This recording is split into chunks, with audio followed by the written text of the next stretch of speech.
Okay, I'm working on figuring out wheel lead, and I'm probably going to go through the numbers a little bit harder in the future when I actually get this thing built to figure it out.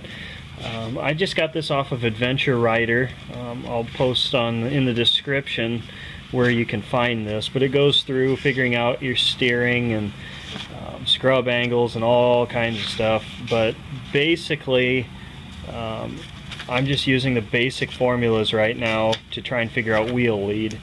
And what I mean by that is how far the sidecar wheel is ahead of the rear wheel of the bike.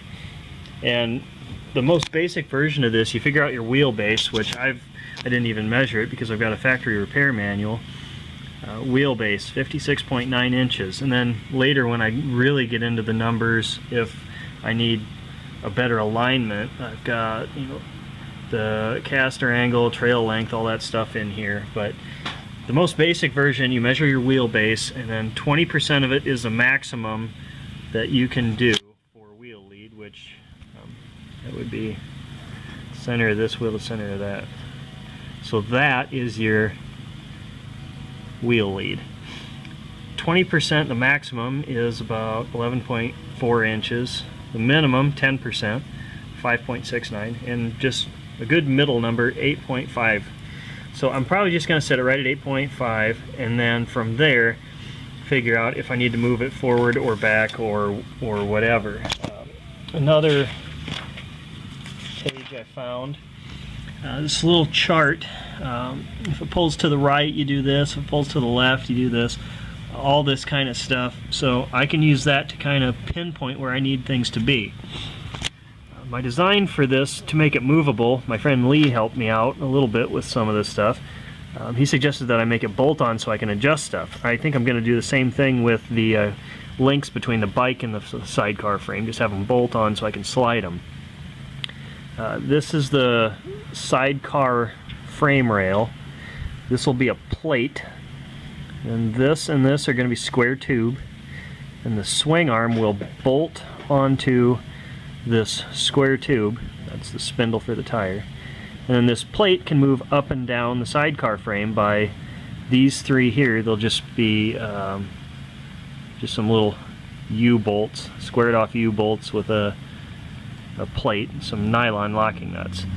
So then I can move it wherever I need it to be. It's easy to adjust should I not get it right the first time, which I'm almost guaranteed to not get it right the first time.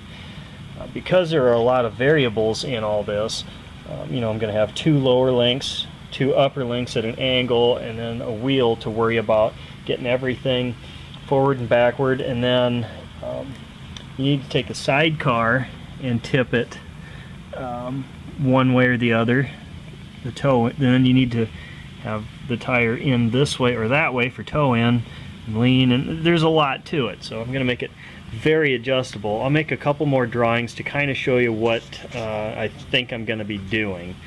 But yeah, that's the basic, very, very basic way of figuring out your wheel lead.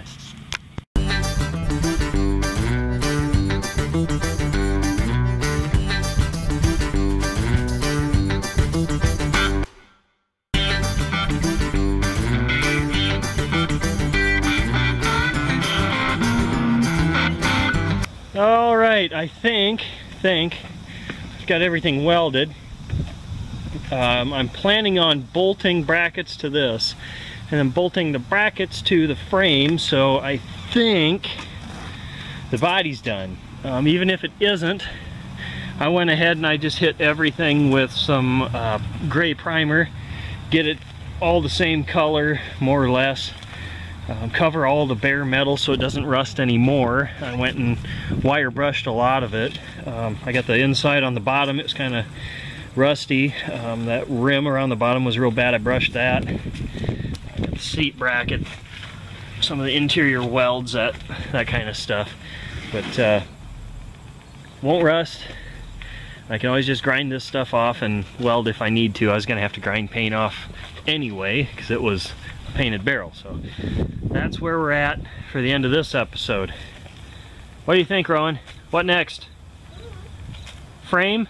Yeah. I think so.